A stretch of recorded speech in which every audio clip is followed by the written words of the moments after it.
Hey guys, it's Pete from Beef Anxiety here. Welcome in today's episode. I appreciate y'all being here so much. Let's talk about a few things real quick. The Pete vs. Anxiety Team Anxiety Facebook group. Are you a part of it?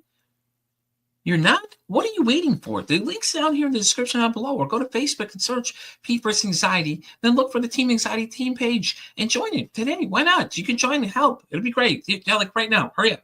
Stop what you're doing, pause this video, go do it right now. But anyways, let's also talk about the Pete vs. Anxiety YouTube page. If you're here right now, you're probably following it most likely. If not, head on over there, subscribe.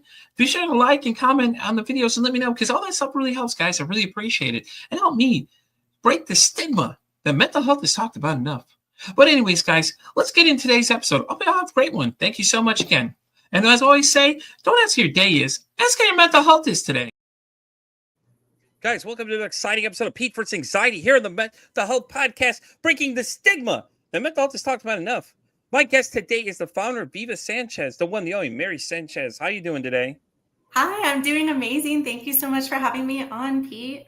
No, not a problem. So why don't you go ahead and tell everybody a little bit about yourself and then let them know exactly what Viva Sanchez is exactly. Yeah, absolutely. So my name is Mariana Sanchez. I'm in San Antonio, Texas. I founded Viva Sanchez, which is a marketing company. A little bit about me. My background is in trauma-informed care. I used to be the marketing director for University Health System, and we would certify a lot of people in trauma-informed care at different companies. And then also, I'm the youngest person to run for office in Bexar County. I ran for both city council and mayor at 21 and 22. So lots of anxiety. That's where a lot of my anxiety comes from, and just learning how to navigate that. I was also an elementary art teacher, hence the art. But let's talk about anxiety with teachers too. I'm here to break the stigma on all of it. So I'm so excited to be here with you today and share my story and my experiences. I love it. I love it. I love it. That's great. And then the teacher thing's really interesting too. I think it's an interesting aspect because I don't think people look at that. You know, teachers deal with a lot of mental stress, man. You got to deal with all the kids and all the pressure of, the kids and things if the kids are having trouble, things like that all play factors into it. Absolutely. Especially here in Texas when we have a lot of I live just about an hour away from Uvalde. So we have a lot of school, shooter drills. And there's been a lot of that was a huge thing that I was like, I'm disabled. Can I effectively take care of 22 to 25 students if there is an emergent situation? And that was part of my decision to leave teaching, is I did not think that I could handle that. Well, it's interesting that you say that, Cole, because I did interview somebody early on in the show, beginning of the year when this first thing started. I actually had a Columbine survivor come on and she was talking about it. Now, we weren't video, we were audio at the time, but it was so interesting to hear her perspective because she was in the middle of everything. Now, I can only imagine ever since then what it was like, especially after Uvalde, all those drills and everything. They just had to send everybody into a panic. Like you're in a constant state of heightened anxiety because you're like, oh, snap, is this a real deal or is this a fake thing? We don't know, Yeah, and there were times that I would think that it was a drill, but I would check the San Antonio police call logs, and I found out that there were some lockdowns that were drills that really weren't, and that made me feel very unsafe as a teacher, that my leadership was not being forthcoming with what is truly a drill and what is not. So that also, if I don't feel safe and you're putting me in charge of taking care of all of these children, and I don't know what's real and what's not, and there's not proper communication, how can I effectively keep everyone safe? And so there were many times that it was just too much, and I thought I can't do this. I'm a disservice to the students. I can do it if there's a drill and stuff, but it's just a lot of pressure. The pressure that teachers are under is a lot. Yeah, especially with the school shootings and things like that happening and all that kind of stuff. Now you're responsible for all these individuals, and it's like, what do? You're not trained for these kind of things. You're not trained to handle these stuff. You're here to teach these kids. You're not here to show. Oh, well, watch out for the school, Joe. We got to watch out for these shooters. It's crazy though. Right. It's like now it's like they're telling them to arm themselves. I'm like, are you hiring teachers or militiamen at this point? Because this is getting crazy, man. Especially after everything that's been going on, it's like by now we got to do something because this is getting crazy. That they're having to run drills. I remember back in World War I and II, they used to do the nuclear drills and things like that. Yeah. Hiding under their desk and things like that. And it's just crazy because it's like wow, now you got these kids living in constant state of fear. They don't know what's going on, and all the things that are coming with it are just like it's rough. Not to mention, you said you were handicapped, so what are you going to do in an active shooter situation? It's like it's you against them a gun. I don't think so. I'm not trying to fight the gun, honestly. I'm gonna Yeah. take the high road. I'm gonna hide somewhere. I'm not gonna try and go out there and be a hero. I'm sorry, but that's just crazy that they're not telling you anything though. Like they know Yeah. everything that's going on. This is a real deal situation. They should have some kind of code system and say, hey, listen, guys, heads up. This is a real active situation. Just lock your doors and stay away from anything or anyone can see. And kind of like a tornado drill. It's like give you the same instructions. Just stay away from any active site of anything. Exactly. Like in my district, the teachers, my husband is still a teacher for this district, and we have to be certified in what's called pack the wound. So it's like you learn how to tourniquet and everything, and you have to be certified in that before starting the school year. Like that's wild to me, That's like now you have to be first aid as well. What? Mm-hmm. And like, it's just I have lupus, so sometimes I walk with a cane, and when I have a class of kindergartners and one is running the other way, like it's a lot. That's all. That's the best way I can say it is. It's just a lot. Like, and then here in Texas, like it's just a lot of pressure, and there's a lot of different like politics. So it was a lot of anxiety, just as far as our funding, like no matter politics where anyone stands, like our funding and like our teacher pay was a bill, like, and it became politicized, and we're like, just pay us. Like, we're just teachers. We already have to fund our own classrooms, pretty much like get our own supplies. Like it's like you gotta get your own wound kits. You got to get your own ammunition. You got to get all these things now. Listen, you got to do it all now. You got to be like MacGyver. You got to make every situation go, no matter what. Yeah, exactly. And to me, that's crazy. That's what they're telling him. Oh well, hey, by the way, you need to know how to put a tourniquet on a kid, huh? What? When did I become, the Medicare too, man? Come on now. This is like, and then they want you to work for less. It's like, huh? So you want me to work less, do more work, do more jobs, take on more tasks, but you don't want to give me anything in return. Okay, yeah, that makes sense. Mm-hmm. Exactly. It's just. Oh my God, it's just like it's so interesting. Had I known this conversation was going to go this way, but damn, okay. You're just a jack of all trades at this point. There's a teacher, trauma-informed care. Now you have your own marketing business. I mean, it's like, wow. So how did you transition though?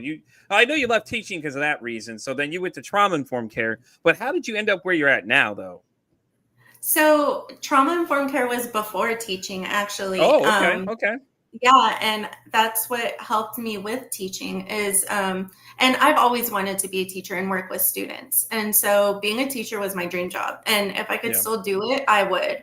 But since I have lupus, I'm on so many immunosuppressants that it's not safe for me to be around 700 students every day. Yeah, so when my doctor said I need to pivot careers, it was like pulling teeth. She had been telling me for a while that I need to leave teaching. That way I can get on my immunosuppressants and, just be healthy, reduce the stress, because the stress flares up lupus.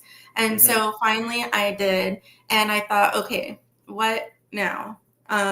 Because teaching was always the plan, not always, but it was always my dream, since I was little. And I was teacher of the year. In my first year teaching, I was a good teacher too. And I was like, this is perfect. And all of a sudden my body's like, no. And so I thought, what did I do before that I enjoyed? Because I love art. Yeah. And I need to be creative. I need that creative outlet. I'm sure you've heard the study saying the opposite of anxiety is creativity. And so if you're feeling anxious, just start creating. And that's my whole life. I'm anxious. So I need to be creating all the time. And so I needed to find a career where I can still be creative.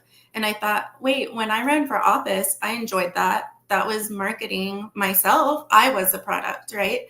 And when I ran for office, if I was elected, which I wasn't, I lost by 103 votes, which hey, listen, at least you tried. I was against a 16-year incumbent. So I was like, all right, pretty good. But running for office and all of that, there's just so much stress that would flare the lupus and everything. So in running for office, I learned how to market.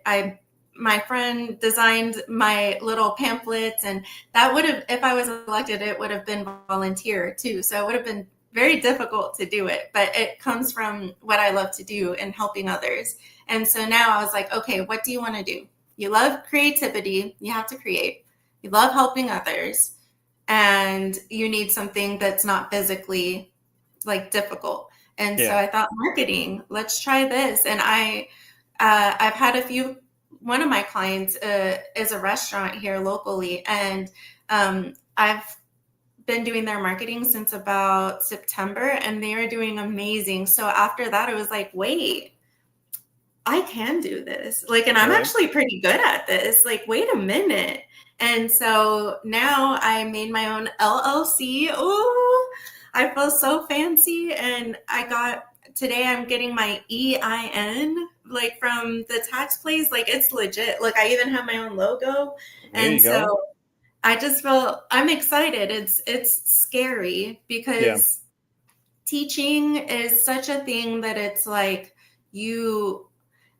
it was hard leaving teaching because it was almost like that was my identity. Like, people say, hi, I'm Jessica. Hi, I'm Madi. I'm a teacher. Like, it was very much like in the same breath. Like, that's who I am. And so leaving that, it was like, wait, well, that was my identity for so long. Who am I now? Like, what am I? And so that's where my name on TikTok is Madi, not Maria. Like, it's kind of just figuring out who I am, what I'm about, and then like just documenting the journey of being young and disabled. And I talk about anxiety and different things too, just as a young person, and like in leadership roles, what that looks like.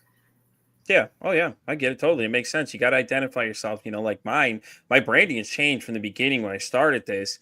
I have a whole new branding now. That's what it was from the beginning. It was like I had to pitch this idea to people. So not only that, I've already dealt with anxiety already. So like that was already the whole time, because I'm putting this idea out there for people to see what this is.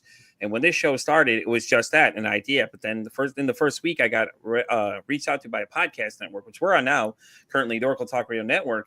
And the gentleman by the name of Tom had reached out to me, and I was like, oh man, like this can't be real. This guy can't be serious. Like, I have nothing recorded.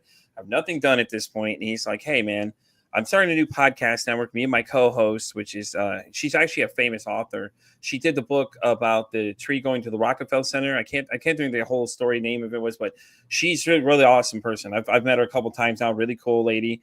Goes by the name of Jenny. She's actually on here too. She has her own shows and everything too, but she's so awesome though. But they reached out to me, and then the show became what it is now. And ever since the beginning of this thing, it's been an interesting trip. Like I can tell you right now, we've had a couple really crazy moments happen on this show, and my anxiety went through the roof a few times. I thought I was going to have a heart attack at one point because we had an oh shit moment at the beginning of the year. A gentleman by the name of Brian came on this show right in the same spot you were at. He literally told us that he thought about killing himself that morning. I was like, what is going on, dude? Like, this is just nuts. Like, and it's like, I mean, I didn't freak out. I was just sitting there. It's just in my head. It's going 1,000 miles an hour. So you have anxiety, so you don't understand this. So it's like, it's going like, like, what is going on here? Yeah. What? And it's like, it happens, but it comes at this area I'm in though. I mean, I would deal with people every day, all different people. Like I told you, I had 28 interviews in March alone of just different interesting people that bring different aspects to the table. So let me ask you a question. I've asked a lot of people this question, actually. So if you could break the stigma about mental health, what is it that you'd want to break? I think I would break the stigma of mental health related medication side effects, because I've had really hard, sorry, that like took a while for me to get out. You're good. It's an interesting question though. How do I word it? Yeah.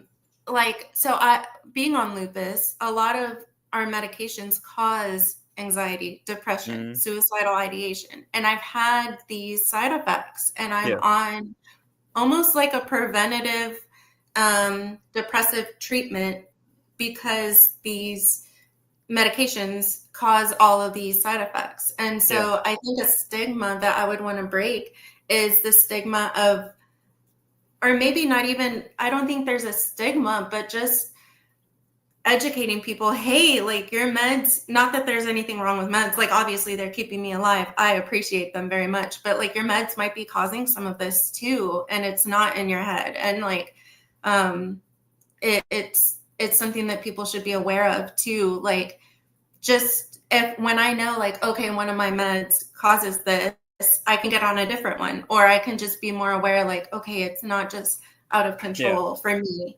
So I think that's something that I try and talk about more because it's happened so much to me, just these side effects. And when you hear commercials, every time my family watches TV, at the end, it's may cause suicide, depression, suicidal thoughts, blah, blah, blah, call your doctor. Well, I call my doctor and my doctor's like, you're fine. And it's not until I got a new doctor that was like, oh my gosh. And like one of them, it got to the point where we had to report it to the pharmaceutical company and everything. Like it was a big deal. And so I was put on just different treatment to help. And until this medication got out of my body, but this medication had a 3-month half-life. Jesus. Yeah. So it was rough. It was that they had even pulled out of Canada, I believe, for causing this.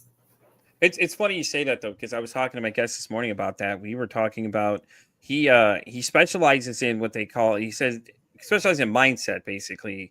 And there's two types of mindset. There's your mindset, and then there's what your subconscious is, basically. And he was saying that a lot of times those side effects, when people know what they are, a lot of times your what do you say? Your mindset is what causes those to start showing up. Like I can't remember the exact name of what it is he called it exactly, but it was interesting to say that though, because that's what I brought up is those commercials is that at the end they all get really low tone and they start saying it. Hey, sometimes I go and they just go real low. That's why they don't say them out loud though, because it's just crazy to think that, okay, well, I'm taking it for this and it's doing this and it's adding more problems to this. And it's just like, what the hell is going on here? This is crazy because one's feeding the other. It's a vicious cycle, really, honestly. Mm-hmm. Exactly. And so that's exactly what I don't think like there's a stigma about it, but I guess that would be my best answer to that question. Yeah. I'm telling you, it's an interesting question you ask people. There's another one's coming down the line too. I got for you. I'm going to wait for later to ask you though, but I've done a lot of searching since the beginning of the show, and there's certain questions I just like to ask people that I find just to see what their response are, because it's interesting because everybody has a valid opinion. Nobody's opinion is wrong. Nothing you say is wrong. It's just how you feel about it, and it's great to get other voices in a conversation. So the more people that you add on to these things, it's great though. Yeah, and then you hear perspectives that maybe you hadn't thought of before too. Mm-hmm. Alternative healing and everything else, energy healing, all that stuff's becoming bigger and bigger every day. I had a stretch of 3 people in a row that all were dealing with energy healing and things like that. And they're interesting though to see like a lot of the work they're doing is like, because we're basically made up of energy. If you think about it, everything around us is energy. Hell, I did an interview with a woman that was talking about plant music, which is interesting because you don't think about it, but all these plants that you have around you, they're playing a frequency to you that you don't hear on a deeper level. So if anybody wants to hear that one, it is on the YouTube page. But it's been interesting. Like I said, I've had a lot of interesting guests on here. So and it's great though. I love having people on here and the new conversation pieces they bring to the puzzle. And and the only stigma we're breaking is that mental health isn't talked about enough. I really don't think enough people talk about it, honestly. Yeah, no, I agree. You sometimes you can't call your friend and be like, hey, listen, I have thoughts about harming myself without them thinking, oh, well, okay, yeah. They don't know whether to take you serious or not. Or, you call and tell them, hey, man, my anxiety is really bad today or whatever, And then them giving like the answer that they have no clue exactly what even is going on. And it's crazy because it's like, if we talked about these things more, people would know how to respond to them in a better way. Mm-hmm. Especially when you tell people about lupus, I'm sure they'll look at you crazy. They're like, what is that? And then you have to sit there and explain it to everybody and let them know what it is and all these things that you deal with, and I'm sure you deal with that all the time. Oh yeah. And even then people, when you say I have anxiety, I have lupus, they're already comparing it to someone they know. Right. And so that's one thing, I guess that's one thing I would try and break is not everyone's anxiety is the same. Not everyone's lupus is the same. Like everyone's journey is so different. And even like you mentioned, like suicidal ideation, like that may look different for me, what it looks like for you, what it looks like for someone else. Like someone else might feel very down and they stay down there for a long time. Or some people like me, I kind of like, I'm like, it's kind of a faster turnaround because I'm quick with it. Like, Yeah, like Yeah. you were saying, like your medications cause a lot of your mental illnesses and things like that come through further. Like depression's hard too, man. Some days, like people don't even know. Like my depression gets so bad sometimes for me, I'm just kind of like, ugh, I have to drag out just to come here. But I get on here and no one would have any clue because I wouldn't be able to. I wouldn't tell anybody because most people don't know how to react to those kind of things, and it's just Right. crazy. And it goes to the same thing as what you deal with every day. You haven't explained to people exactly your condition and things like that. They just look at you kind of weird. They have their preconceived notions. They're like, well, my friend this. And like you said, no, it's not like that. Everybody has something different. That's the great thing with the show, having as many people as I can get through here as possible is because it shows up in different people each way. Mm-hmm. Absolutely. And everyone's previous experience, like mine with trauma-informed care, or Mm-hmm. my bachelor's degree is in communication. So I'm very communication forward in like any sort of like healing or anything like that. So that's why when I saw your message, I was like, yes, Pete, absolutely. I was so excited. I was like, I love communicating and I love like Right. talking about anxiety. So Yeah, definitely. So trauma informed care. So that's where you started. So how did you get into that originally though? That's something interesting to me. Is because like that's just something you had to pick to be into. So it was funny. The way I got into it is I went to a job fair, Yeah. and I was just looking for a marketing job, and it was I was offered the job at all of the different places that I Mm-hmm. had like done the little hi Amadi, and gave them my resume. I Mm-hmm. got the interviews, and one was a liver transplant. One was trauma informed care, and one, I forget the other one, but those were my top two. And I Yeah. was like, I just baseline who I am. I just want to help people. And both of them were helping people, but I'm also like a ball of emotion. So I was like, trauma informed care. Of course I want to do this. And so I was there just for a bit. I didn't stay as long as I wanted to or thought maybe I should have, because my heart was just like ready to be a teacher. Like my husband was a Yeah. teacher, and like I was just like, okay. And I learned all the things, and I took it to teaching, and that was perfect. But yeah, the way trauma informed care happened was kind of by chance, but I'm really grateful that it did happen. Yeah. Well, think about it. Everything that all the experiences in life lead up to where you're now. So now you're marketing, things like that. All your experiences have led you here to where you're now. It's like the universe had a plan for you, but you didn't know it. You're like, oh, maybe it is teaching I want to do. But the universe is like, nah, Mari, we got something else for you. Like, we want you to do this. You just don't see it yet in the bigger picture at the end of the day.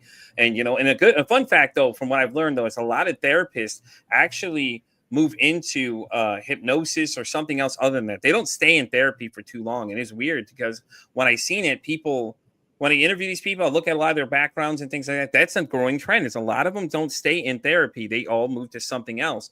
A lot of them do energy, a lot of them do, hypnosis. Some do all these other different like alternative things like that and stuff like that. So don't be shocked that changing careers really isn't nothing new to any days. Even these professionals, half of them, I guarantee you, where some of them started aren't still in the same spot because they just felt like, okay, well, I hit that roadblock. I ain't getting anywhere. So let me move on to the next thing. Right. Yeah, it's always figuring out like where do I want to be? Where do I want to go? What does my future look like? Like I see you have a Boston or Red Sox hat. Are you in I got Boston? I got a White Sox hat actually, but Oh, the yes, thank White you for Sox. knowing. Yes, ma'am. Oh, there it is. I'm from Chicago. I'm actually You're in the from, Dallas Fort Worth area is where I'm at currently, but oh, you're not far from me. I'm in San Antonio. I'm based out of Dallas Fort Worth right now, but yes, I am originally from Chicago itself, and when I got here originally, a lot of people thought I was from New York, and I just laughed. I'm like, y'all just kill me. So I'm hilarious. And stuff like that too. So sorry if you know, if you're looking off the screen, I am at live on TikTok right now too. I am talking to them as well, Oh, waving at them. nice. So people are sending gifts and things in. So I'm over here, Oh, that's so but nice. yeah, it's Thanks for the interesting. gift cards. But so now you're marketing, okay? So it's a whole nother ball game now. Now you're creating identities for people. You can't tell me that's not stressful in itself. Like even with your anxiety, that's got to be rough because you got to submit these designs to people, and then you got to wait on them to come back to you. And then you're like, oh God, like hopefully they like what they see. Have you had any difficult clients so far yet? I know I did a little bit of dabble in design, a little bit like that, and I know sometimes it's rough. It's a rough area to be in. Yeah, I mean, shout out to my mom watching right now. She just had a conversation with me about this. Yeah, it is stressful. I've had difficult clients. And there's been clients that I just say, you know what, I did the job. Don't even like worry about paying. Like, I just want to be over and done with. Like, that was my most difficult client. And it was not even anything that was my fault. He had put in the wrong address, like, and he had used his own card and everything. So it was just like a weird situation that like, it was really stressful, but I kept looking at it like, what could I have done differently? What could I have done better? And my husband had to just say, Mahi, like, sometimes people just don't do the right thing, right? And like, sometimes there's nothing that you could have done. Like, sometimes it's just someone else isn't doing the right thing. And so that's something that I'm still learning as a business owner and as a leader, like in leadership. One thing that I was thinking about in preparation for this is how, like, so often we see leaders as like fearless, but really for me, like, being a leader, it's not being fearless, but it's learning how to properly navigate my fear and anxiety to be productive. But leaders aren't without fear or anxiety. We just navigate it. And not all the time as well either. Like, that's why you see these leaders like just struggling too, like any sort of leader or celebrity or any sort of anybody in like this position with a lot of people around them. Like, they just learn how to navigate it. And I think that's what's so great about this is we all learn how to navigate together. Yeah, there's a couple notable people that have anxiety. There's a wrestler named Dax Harwood. He had a podcast for a long period of time. And he had notably said he had really bad anxiety. And now, mind you, this guy's in front of thousands and thousands of people having to perform and put on the show for people. And people didn't realize like how bad his anxiety was. Like he'd sit there and talk about how he was literally open about it the whole time on his podcast he would talk about it. And it was so interesting to hear because this guy's got to go in front of all these people, do all these things, put on a show and keep the mindset while he's dealing with all that on top of that, you know. And the other one too is Bert Kreischer is really big. The comedian, the guy who always takes his shirt off every time he tells jokes. He's well documented as well as having anxiety as well, because he talks about it all the time. He talks about he goes to therapy and things like that. And you know, he's a big mental health guy too, because he does a lot of those different things, but he's always openly talking about it. So it's interesting to see when you get people to talk about it, because, you know, a lot of these celebrities, man, even though they're idolized by a lot of people, they deal with a lot of crazy things. Like Chris Farley had dealt with a lot of things in the backseat people didn't know until that documentary came out talking about how he was always trying to be liked by everybody. And he was his harshest critic, you know, and things like that. It was just crazy to see, because you never know. Chris always put on a mask to everybody, and everybody would think he's okay and happy-go-lucky and things like that. But really, he was struggling on the inside, and it was hard, you know. And it's hard for anybody who deals with a lot of these things. And it's just constant, and there's a lot of self-doubt and like, why am I like this? You know, how do I turn this off? Or I envy my husband so much, because he is very like, he can compartmentalize very well, and I can't. Like, my thoughts are like this painting. They all just kind of go together, and I can't. Like, if something happened at work or school, like when I was teaching, like, I'm worried about my student in the evening. Like, I can't help that. And so I'm like, I just don't know. And I think I'm at the point now where I'm just accepting this is just how I am. And I wonder how much of anxiety goes with like being a caring person, like in general, because a lot of the super caring people I see, it's anxiety because we're empathy, like we're empaths, and we're. I love it. You brought that up. Empaths. Yes, ma'am. I am an empath 100%. I can tell you that right now. I feel a lot of people's emotions. I can read emotions. I have an uncanny ability that when I meet most people, I can feel their energy, and I can tell whether I like them or I don't like them within a few seconds. And a lot of people look at me strange when I say that, but it's like, I call it like a spider sense. I'm a huge nerd, so we're going to use the new nerd terms. All right, so I'm a Spider-Man fan, okay? So spider sense kicks in. Like, I have a feeling like I don't like you for some reason, but I couldn't tell you why. It's what I tell people. I'm like, well, I don't like this person. I don't like something about them. And I'm always analyzing everything in where I'm at certain places, man. A lot of times I don't, but sometimes my wife gives me a hard time because she's like, you need to start watching your surroundings a lot of times. Most of the times I usually am, but sometimes I'm just like, ugh, I'm done for the day. I'm tired, you know, like, or I podcast all day, some days, and I'm just like, people are like, oh, come talk to me on TikTok. I don't really want to do that, man. I've been talking to people all day, and it's not that I don't want to talk to people. It's just like, I just get so drained after a while, and it made sense because I'm feeling the emotions of things and all the energy around people and things like that. And to me, it was always strange But then, like I said, I met this one woman who changed my perspective. And then it was like the universe kept putting these other people in my path that all were talking about the same thing with me. And we had similar conversations, but the conversations were deep into that kind of stuff too, like that. So I don't know if you've ever watched any of the episodes of the show, but I can send you a few of them where we talk about energy. Like we go deep into this thing for, and there's a couple other interesting conversations like negative self-talk is an interesting one too, in case you haven't seen that. It's just interesting to think about it. Like you're your harshest critic, but at the same time, you don't have to be, but it's just how our brains work and stuff like that too, And like I said, and that's the great thing about it is like, anxiety kicks in for me a lot of times. Right before I click on this show, I'm going to tell y'all right now that I get real anxious, but because I don't know how these conversations go. I think so far I've only had one conversation. It was a struggle to get through. Like the person just wouldn't open up, wouldn't say nothing. It's like, you're just digging at them. You're trying to get them to say something. And then it's just like, yeah. And it turned out that me and 4 other podcasting friends I have all were like, oh, well, yeah, that same name popped up. And I was like, oh my God, here we go. And they keep trying. They're just like, yeah, I'm going to be a podcaster. They're guests on the show, but it's like you're trying to talk to them. But it's not nothing to say against them. A really informative person, really had a lot of great information to give, but it was like conversation. Yeah, it wouldn't really happen in there. You're trying to get them to say something, and it was, and I've had a lot of people on the show. I've had rock stars on here. I had a woman named Lucy Lenora, who's a part of the band Hunter. She came on here and revealed that she has BPD. And that was interesting too, because we didn't know anything about this until that point. Heck, I didn't even know she's a big mental health person until I reached out to her and said, hey, listen, just by random chance, hey, Lucy, would you be interested in coming on my podcast and talking about mental health? And she said, sure. And I was like, ooh, hold on. Wow. This one's got like 20,000 followers, 635,000 downloads to a couple of her songs, and it's like, she said yes to me. I was just like, well, and I told her that too. She's like beforehand, she's like, I'm just a normal person, man. She's so chill about it. I was Lucy. I'm like, Lucy, I'm glad you're here. This is great. But she was so cool to talk to because like when she started sharing that, it was just like, wow, because the vulnerabilities of people just start opening up. Like you'll notice some of these people, it takes like good 20 minutes to get into the conversation, but 20 minutes in, they'll start sharing some really interesting stories about things that you didn't even know before you even started this thing. Because I get very limited bios for some people. So like, you don't know a lot of what people are doing these days. And then when you find out, a lot of the stuff that starts coming out is so interesting when the conversation starts happening. Right. So, all right. Like, I can all right, imagine Mari. We've heard. All right, Sorry, Mari. there was a little delay. You're good. You're good. Listen, we're going to ask you that all-important question I've asked everybody else, okay? And anybody that follows me on TikTok knows this question's about to come. So I was on a podcast, okay? It's called Humanity 2.0, okay? Run by a woman named Vanessa the Vivacious, all right?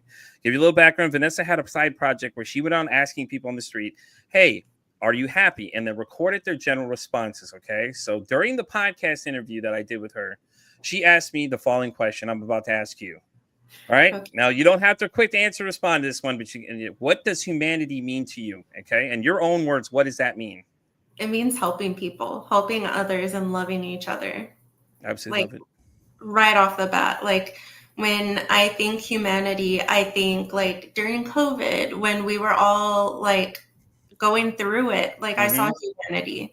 Down here in San Antonio, when we call it Snowvid, a few months later after COVID, when it was like the winter freeze and the grid failed and all of that, seeing my neighbors, seeing my neighbors help each other and lend each other groceries, or like, that's humanity. Like, I love seeing people come together, and I love helping people. And even recently, like, I needed help, and I reached out to the local moms group, and I was flooded with support. And like, to me, I was just like, I love humanity. Like, and I remember just being like, so when you say humanity, like seeing the love in people, because there's a lot of horrible things, but we don't look at the horrible things and be like, well, that's humanity. Like, I think we like to think of the reflection as the good. I love it. I love it. Absolute fantastic answer. Mind you, you had no wrong answer to that question. I thought it was an interesting question, because that was her big surrounding her podcast. So I've been asking people that question, and things like that, though, and the great thing about mental health is that, a lot of times that's the hard part of the conversation. You get really interesting questions like that all the time. Like, when I ask you to break, what stigma do you want to break? I just want to break the fact that we don't talk about it enough. Like, we don't know enough about it. And I don't think we're talking about it at a young enough age. I think as a teacher, you would understand this, that I think we should start educating these children at a younger age about what these things are, so they know what to look for, because we are losing too many people, and especially the young gentlemen. The number has gone up. Suicide rates in kids have gone up, and it's insane. A lot of times it results in bullying and everything else. And I know with the internet now, it's so much harder. And I'm sure you've dealt with that in your class too. Kids picking on each other. We always just got told, oh, kids are just kids, things like that, but it really isn't what it is. It becomes something worse, because, now you have the internet. You can get them through Facebook, all these other places, or you can get on these video games and get them too, and things like that, and it's the hardest part is just like trying to control all of it. But if we educate them more on these things and have more conversations about this stuff, it won't be such a weird conversation for them to have, and things like that. Do you not agree? Yeah, I agree completely. Like, there were times in my classroom that I even stopped class and I was like, let's talk about what just happened. Yeah. And I feel like more teachers, we need to do that. Like, not like I called out whatever. There was a situation in the classroom where like they were all picking on one student, and I was like, let's talk about this. Like, everyone saw what just happened, so let's dissect this and talk about, So I took the whole class time, and I had to end up telling my leadership, I was like, yeah, we didn't do the assignment, but like that class, I think after that, like, the dynamic changed, because I humanized, and like we were just talking about humanity, I humanized this boy that they were picking on. And I was like, this boy that you're picking on, and I forget what they were picking on him for. I think it was like the ADHD or something. I was like, I have that too. So like, come at me. Too. Like, yeah, I'm like, come at me then. And I struggle with the same thing. And so, and like, we talked about how things like that can hurt us like later on. And like later in life, I talked about how things that I've said when I was in middle school or high school probably still stay with some people, and things that people have said to me, like, we don't forget those things. And like, you just always have to choose to be kind. And I think it's scary seeing the rates go up, but it's also like, unfortunately, like, it's not surprising to me, because there's such a lack of legitimate support. Like, there's support, and everyone says, hey, if you need something, reach out. But like, even I think it was 3 weeks ago, I was having like a really rough time, and I reached out to friends. And like, there was one friend that I reached out to, and it was like, well, that sucks, but this, that, and the other. And I was like, whoa, like, you don't. And I had wrote like this text, like, do you realize what I just told you? Like, the depth of my heart. And there wasn't like a conflict, like, it wasn't like an active conflict or anything where I was like, oh, by the way, like this. I was just like, hey, this is a really rough time. This is what I'm going through. Like, this is where I'm coming from.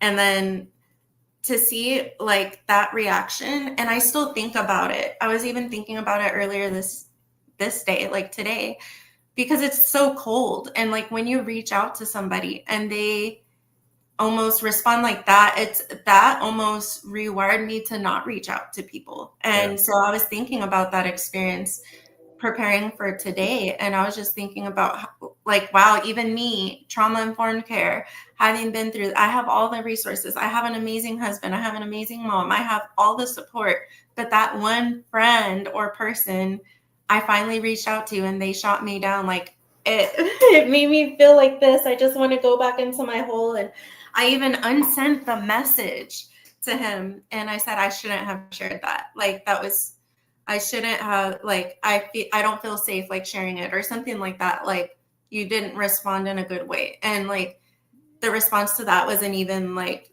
I don't think they realized. And so now they're still friends with me on Facebook, but I don't consider that person a safe person anymore. And now I'm like rethinking, who do I consider safe people? And it's so important for all of us to know like who our safe people truly are and who we can really go to, and make sure that we're that safe person for people. Marty, I just want to say this. First off, I'm sorry you had to deal with that. Dude, you just gave the highlight of the episode right there. That whole thing right there is the exact reason why I'm doing what I'm doing now. Because those conversations like that, you reach out to somebody who says, "Let me," I reach out and they shut you down with such a cold response, and then act like they're completely oblivious to anything else that happened around them. That right there is the highlight clip of this episode alone. Just so you know, that is phenomenal because it enforces my point. Because we had another girl that did the same thing, and she had one too. I'll have to send you the clip when I'll find the clip on because you're on TikTok too. So I'll Yeah. take it your TikTok series and I'll send it to you. But yours is going to go. I'm going to clip that's just that whole conversational piece right there for people to look at because I want people to understand something now that what she just said right there is the main reason why people will not reach out to you when they need help. That exact thing right there. And Mari had gave the greatest example right now, just about it right now, and that's exactly why, Mari, because when that happens, people don't know how to respond to that, or they don't take it serious, or even though they said, "Hey, reach out to me," and when you do, that's how they respond. It's like, "Well, fuck you, I ain't gonna respond out to you anymore after this point." There's just no point after this point because you just made it clear that you don't give a shit about anything I have to say at this point. And I appreciate you sharing that because that had to be hard to tell people that because now millions of people are going to hear this. Whoever's listening to this now are going to be somebody's going to be inspired by that and be like, you know what, I feel just the way St. Mari does that. It's just ridiculous, and if you touch one person's heart, that's it. That's all that matters, Mari. You've done enough to, and marketing. It takes one person to spread it to 5 other people and then continue going like that. So, but that was amazing. Honestly, I have to honestly say that was truly amazing. Thank you so much for sharing that because you don't even know it that you just made the clip right there. That's the clip of the episode right there. There's another girl whose clip I'll send you. She had a real powerful message too, and you'll get it once you see it. You'll go like, okay, now it makes sense, and it had to do with her mental health issues. And it's basically the summary of it was that she had basically said that she's not letting her anxiety and everything else and all these other things she had not identify her as a person. She said, "My name's Whitney," and started listing everything out and said, I deal with these things. I don't let them identify me. And things like that too. And that statement you just made right there was powerful enough right there for people that they need to take notice that that's the reason why when someone reaches out to you, you need to understand that this person's reaching out to you. Be glad because the suicide rates are insane. A little fun fact before we wrap up, just so you know, is that men are more likely to commit and succeed versus women because men don't talk about it. But women talk about it more than men. And it's not to say either one of the sides of the conversation don't have value, but it's ridiculous that these are even the conversations we have to have. Just so y'all know, these numbers are ridiculous. And then Mari's example right there is exactly why some of these things are continuing to happen. Is because when they reach out to you for help, you're not helping them. You're just basically pushing them away, or you act like your business is more. It's like you need to be more active in the conversation when someone like that reaches out to you and says, "Hey, I'm going through some stuff here," and things like that. But thank you so much, Mari. I appreciate you sharing that with us. I'm telling you right now, you just made the clip of the episode right there. So, all right, guys. With that being said, we're going to start wrapping up today. Mari, do you want to go ahead and let everybody know where they can find you in case they'd like you to come market for them?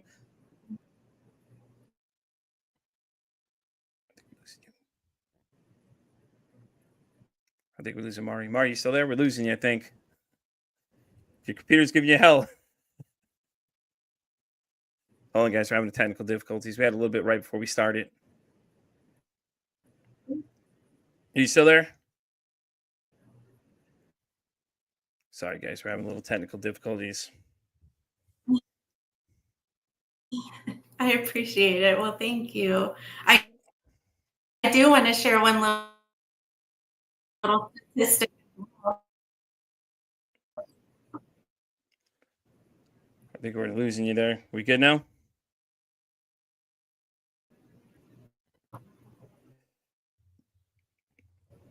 Sorry, guys. We're having a little technical difficulties.